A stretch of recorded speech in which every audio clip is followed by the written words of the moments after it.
Under President Donald J. Trump, America just woke up to a double crisis that has the entire world on edge. On one side, Chicago, streets jammed, ICE facilities surrounded, far-left activists rioting in outrage after one single Trump post sent shockwaves across the city. The so-called coalition against the Trump agenda, Palestinian activists, trans activists, open border agitators, they're all marching, they're all screaming, they're all melting down at the same time. And while they're chanting and rioting, the gunfire in Chicago has not stopped. Homicides and shootings piling up, law and order crumbling. But this is only half the story, because at the exact same moment, halfway across the world, Russia's launched the largest drone assault in history. 800 drones swarming the skies over Ukraine. The scale is so massive, it is so relentless that it shook NATO allies and forced civilians into underground shelters, praying the skies would not rain fire. Now, here's a twist, guys. After these incidents have exploded, everyone is wondering, what is going on? Are we like on the border of World War III? These aren't two separate stories. This is the coalition. This is literally the collision of a crisis. Chaos at home and chaos abroad. It's hitting America at the exact same time. And President Trump is facing riots in the streets while foreign adversaries are tightening their grip overseas. So today I want to go ahead and break down how President Trump's words set off Chicago like a powder keg, why Russia's drone army could rewrite the rules of modern war, and the dangerous truth about the global alliances that are forming against the West. This is not just another news day. This is the day that America stares down riots at home and war abroad at the exact same time. Hit the like button, subscribe. Thank you so much, guys. President Trump, he's doing his best here. He's in the White House, and America is staring down this double crisis that nobody thought would collide on the same day. Now, on the one front, here at home, Chicago is on fire. Streets are packed, ICE facilities surrounded, activists marching under banners that they can barely keep straight. One moment, it's about immigration. The next one, it's about Palestine. And the next, it's about trans rights. It's crazy what they're doing in the streets right now. But the one thing that's uniting them, a seething hatred for Trump. After just one social post lit this fuse. Now, on the one front, halfway across the world, Russia unleashes the largest drone strike in modern history. 800 drones darkening the skies over the Ukraine in a single coordinated effort. Now, think about that. Not 8, not 80, 800. This is the kind of swarm that overwhelms every defense system and forces civilians underground, praying that the skies don't collapse. So here's a question. Folks, is America now collapsing from within while being tested from abroad? Because it sure looks like that way.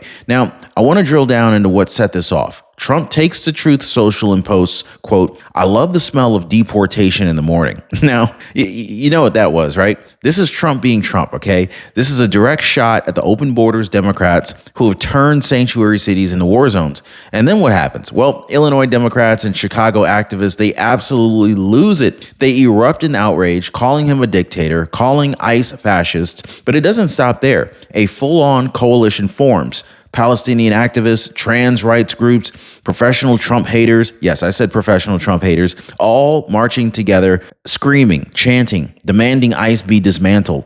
But where do they take the fight? They take it straight to ICE hubs. Broadview. This is where a temporary processing center is set up. Naval Station, Great Lakes, ICE's logistical hub city north of the city. Now, both are surrounded by angry mobs chanting in the night. But here's a situation nobody wants to talk about. While they're marching against ICE, Chicago itself is bleeding. 2 homicides, 5 more shot in just a single day. The body count is rising while politicians scream about deportations instead of crime victims. Now, law and order in Chicago is not cracking. It is collapsing. This is the reality, folks. Trump posts one sentence and the far left coalition proves his point for him. The streets melt down. ICE is under siege, and the people of Chicago, they're left unprotected as the bullets keep flying. Now, here's a secret that most people don't know. Medicare benefits are constantly being updated. New programs, new perks, new ways to save.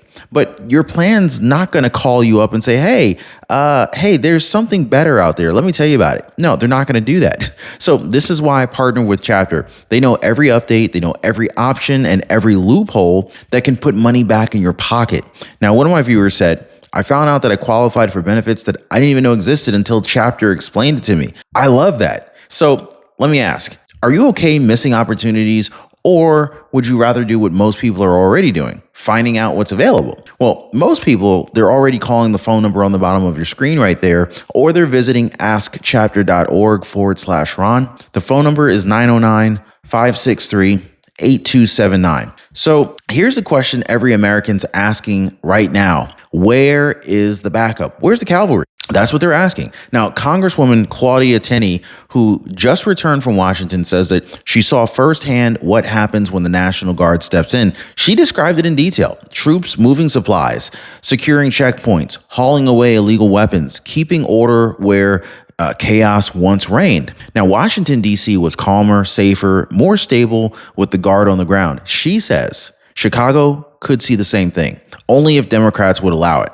But Chicago officials, they won't budge. The mayor says no. Local leaders say it would look like an occupation. And the result? Police are outnumbered, watching mobs grow larger and larger by the day, buildings forced to shut down, businesses losing millions, ordinary families trapped in their homes, while city leaders wring their hands about optics. So here's where it gets really frustrating, okay? Governor J.B. Pritzker had no problem calling in the National Guard when it was time to protect Democrats at their convention. I mean, he moved really fast. He brought in the troops, set up the barriers, even kept the delegates safe. No debate, no hesitation. But when it comes to protecting Chicago's own citizens from rioters and criminals, suddenly, all of a sudden, it's just too controversial. Suddenly, it's off limits. So I ask you straight, is Chicago being sacrificed for political optics? Are Democrats willing to watch a city collapse just to avoid giving Trump a win on law and order? This is the uncomfortable truth that's staring us right in the face right now. But while America's playing politics with riots and guard deployments, the world is witnessing something that's even darker unfold. Russia just unleashed the largest drone strike in modern warfare. 800 drones launched in a single coordinated assault on Kyiv. Now think about that. Think about that number. Imagine seeing 800 drones in the sky over your head. You're looking up at them. And this wasn't just an attack. This was a message. This was clearly a show of force meant to overwhelm everything in its path. Ukraine's air defense systems lit up the night sky trying to stop them, but you can't shoot down swarms that large without running out of ammo or running out of energy or running out of time. Eyewitnesses described the scene like something from out of a nightmare. Sirens were wailing, families were rushing into underground shelters, skies were buzzing with the sound of drones by the hundreds, streets plunged into basically blackouts as explosions were knocking out the power grids. And the fear, oh man, the fear was, it wasn't just about one strike. It was about the realization that Russia can repeat this again and again and again. And so this isn't just war. This is psychological warfare at scale at this point. It's really about breaking a nation's will before breaking its walls down. Now, drones aren't just weapons. They're terror on autopilot. Putin knows it. And today, the world knows it too. So while Chicago riots spiral out of control, while Democrats are arguing over guard deployments and America's enemies are basically proving that they're willing to escalate to levels that we haven't seen before, we really have to let this sink in. Domestic chaos here at home. There's drone swarms abroad, and they're both unfolding today under President Donald J. Trump. So here's the real question Americans deserve an answer to know. How can Russia afford to fire off 800 drones in one night? Like, how are they sustaining a war that was supposed to cripple their economy and isolate them from the world? Well, the brutal truth is Russia has lifelines, and they're bigger than anybody wants to admit. I mean, let's start with China. Beijing is buying more than 20% of Russia's oil and gas. This means that billions of dollars are flowing directly into Moscow's war machine every single month. And Beijing doesn't care about the West's sanctions.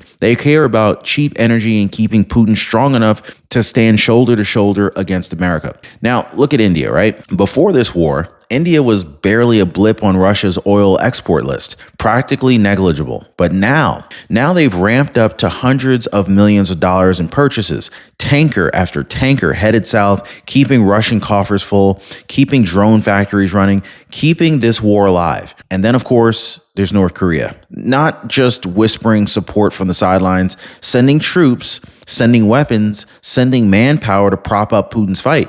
Now imagine that, a rogue nuclear state lending boots and bullets to Russia, all while America debates what kind of sanctions to apply next. So let's call it what it is. Russia, China, India, and North Korea have effectively locked arms. It's a new axis forming in plain sight. And who are they up against? Ukraine, NATO, Europe, and yes, of course, the United States. The battlefield may be Kyiv, but the war lines, they stretch all the way across the globe. And so what's Washington's answer? Well, it's the same old song. Sanctions, freeze the bank, target the oligarch, cancel a yacht. It sounds tough, but let's be honest. If sanctions were really working, Russia wouldn't have the resources to launch 800 drones today. So the question becomes, why not just go nuclear on sanctions, right? Why not cut them off completely from the global financial system? Why not slam the door so hard that Russia can't fund another drone, can't pay another soldier, and can't buy another bullet? Well, here's where it gets even more frustrating. America holds a weapon that could cripple this axis overnight. Energy independence. Now, remember the days of drill baby drill? Well, under President Trump, we are now on track to dominate energy markets, to starve adversaries of cash by flooding the world with American oil and gas. But decades of dependency on foreign supply chains and the Democrats' obsession with green illusions, it's really kind of left us ultimately tangled and vulnerable at this point, to be honest. So meanwhile, Russia and China, they're laughing all the way to the bank. I mean, one side weaponizing drones, the other side weaponizing energy. And America, we're told to believe that sanctions alone can stop a machine army funded by billions pouring in from the East. Let me be clear, guys. Sanctions do not stop swarms. Dollars don't shoot drones down, okay? Energy policy decides who lives and who kneels. And unless America wakes up, Russia's war chest is going to keep filling. The drone swarms are going to keep flying, and our enemies, they will keep gaining ground. And so while Russia escalates abroad, the meltdown here at home, it only grows louder and uglier. Democrats, they have turned immigration into a political circus. They're not just fighting ICE, they're mocking it. They're throwing names around like Alligator Alcatraz and Panhandle Pokey to make detention facilities sound more like some cruel carnival attraction. They parade in front of cameras pretending that they care about humanitarian values. They don't really care. But here's the kicker. For decades, they have ignored ICE's Chrome detention facility in Florida. It's been there for years, doing the exact same job, housing the same detainees without a peep of a protest. Why? Because it didn't have a flashy name, because it wasn't useful for political theater. This is not even about justice. This is purely about optics. How does it look on the outside, right? This is about creating outrage where there doesn't even need to be any outrage. When quietly tolerating the exact same thing for decades, when it doesn't suit their narratives, that just proves it. Democrats, they don't want detention centers. They don't want deportations. They want catch and release. They want busloads of migrants dropping into your neighborhoods, no questions asked, no accountability, no safety. And when Trump and ICE step in to enforce the law, all of a sudden the left calls it fascism. So I want to be honest. This isn't sabotage, internal sabotage. Okay. This is, in fact, exactly what this is. Like President Trump, he tries to restore order, and then Democrats are out there undermining it at every step, even if it means putting American families at risk. And now, if you stack that meltdown on top of what's happening abroad, you've got Russia launching these swarms of drones designed to terrify entire nations. At home, Democrats are launching swarms of activists designed to terrify ICE and silence Trump supporters. Abroad, America's enemies are aligning into a new axis: Russia, China, India, North Korea. But at home, Trump's enemies are aligning into a coalition of chaos: open borders, activists, far-left radicals, and political opportunists. The parallels are terrifying, guys, and they're absolutely deliberate, which brings us to the breaking point. President Donald J. Trump is staring down two wars at once. Now, on the inside, you got riots in Chicago, ICE under siege, far-left radicals are screaming in the streets while bullets fly and innocent people die, a government that's too divided to even call in the National Guard. Now, on the outside, a global war machine grinding forward, adversaries pooling their resources, drone swarms filling the skies, and America's supposed allies are questioning whether sanctions and speeches are enough to hold the line. Here's a question you really need to ask yourself. If both the streets of Chicago and the skies over Ukraine are erupting on the same day, how long before America itself faces the ultimate test? I mean, like, how long before the enemies inside and, the enemies abroad collide, forcing the nation to make a choice: submit or fight back harder than ever before. I mean, the double crisis is here. It's not theoretical. It's not tomorrow. It is, September 8th under President Donald J. Trump, and history will remember how we respond.